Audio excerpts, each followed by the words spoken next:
Bismillahirrahmanirrahim. Welcome back to the Quran Journaling course. This is part 5, where we begin our journey into skills needed for reflections.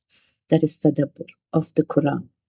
So, in the previous lessons, we learned how to engage with the Quran and how to start mini journaling. Before we begin reflecting on Allah's words, we first need to learn the skills required for reflection. Just like any other skill in life, Tadabbur also requires practice and the right approach. So today we'll learn these essential skills.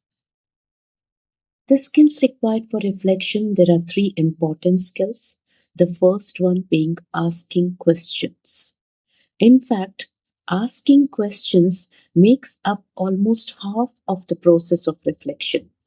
The more meaningful questions you ask, the deeper your understanding of the Quran begins. Questions open the doors to learning. The second skill is pondering. Reflection isn't only about reading a verse and moving on. It means slowing down, thinking deeply, allowing the verse to settle in your heart. Imagine the scenes Allah describes. This is about why He chose certain words and examples. Bring the verse to life in your mind. This is pondering. The third skill required is reading and personalizing.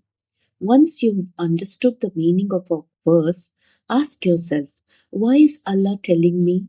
What is Allah telling me through this verse? Reflection becomes meaningful when we stop thinking that the Quran only speaks about people of the past and realize that it is speaking to us today. So now, but before we go into this skill, we have to understand the difference between tafsir and tadabbur. So, what is tafsir and what is tadabbur? Tafsir is scholarly explanation and interpretation of the Quran. It helps us understand the intended meaning of the verses by explaining to us why a verse was revealed, the historical background of its revelation, the meanings of difficult words, the rulings and commands contained in the verse, the lessons explained by the Prophet Sallallahu Alaihi Wasallam and the early scholars.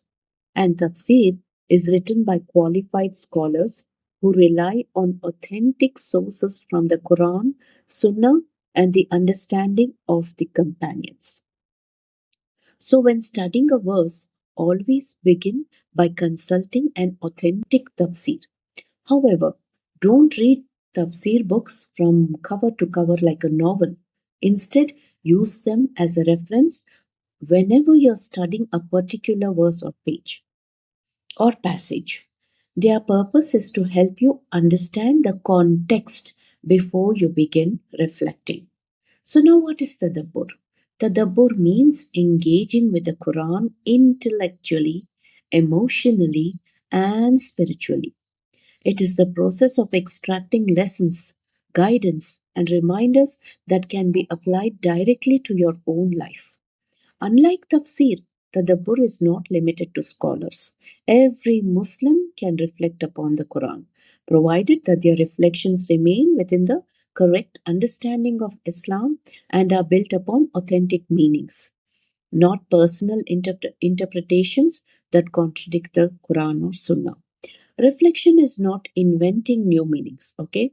Reflection is asking, what lesson is Allah teaching me? How can I improve because of this verse? And how can I apply it today? So, this is the heart of Quran journaling.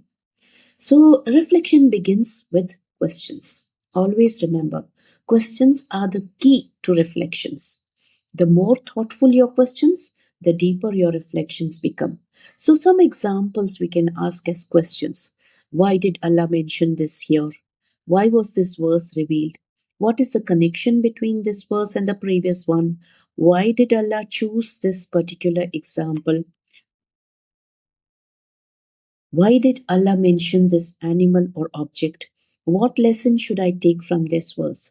How can I practice this verse today? Never be afraid to ask sincere questions while studying the Quran. these questions become the starting point of your journey. So actually, you can take a screenshot of this and keep these questions with you always when you're trying to do some reflection. So now reflection can be of two methods, can be done in two methods, simple ways, two simple ways. Let me tell you the first one first. The first one is method one. Ask questions about the whole verse. Take the following verse as an example. Surah Al Imran, verse number 134. Those who spend in times of ease and hardship, who restrain their anger, who forgive people, and Allah loves those who do good. This is the verse 134 from Surah Al Imran. Okay, so now begin to ask questions about the whole verse. Okay, so for example, we can ask, what is the context of this verse? Why are spending, controlling anger, and forgiveness mentioned in this verse? Who are the people whom Allah loves? How can someone give charity while experiencing hardship? Does spending only refer to money? Why isn't Salah mentioned in this verse? How can I control my anger? Is there a sunnah way of controlling anger? How can I sincerely forgive others? Etc. You can ask different questions. You can ask whatever question you want about this verse.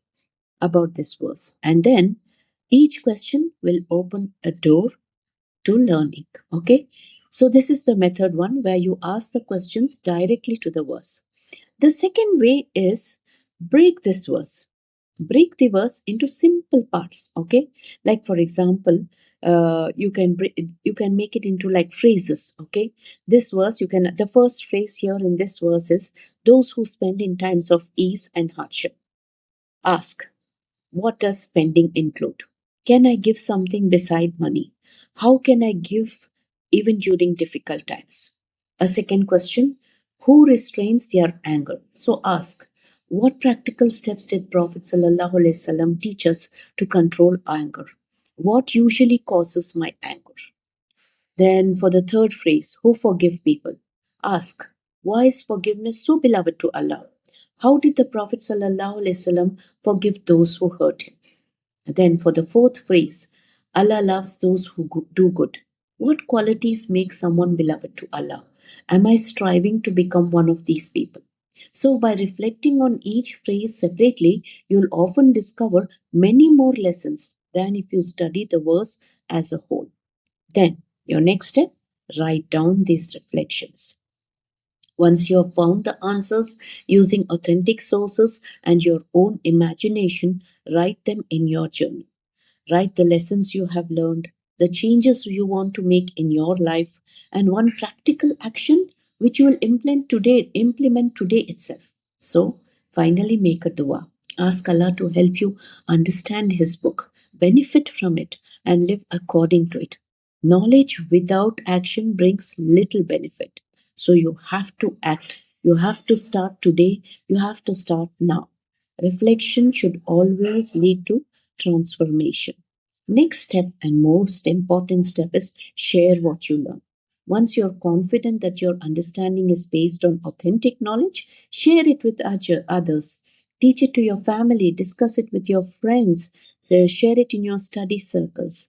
Teaching helps strengthen your own understanding and allows others to benefit from what Allah has taught you. So, this was what we learned today. We learned the skills needed for reflection. In our next lesson, we will explore the tools of Tadabbur. Just as every craftsman needs the right tools, every student of the Quran also needs the right resources to reflect deeply and correctly. So, we will learn about these tools in the next video, inshallah.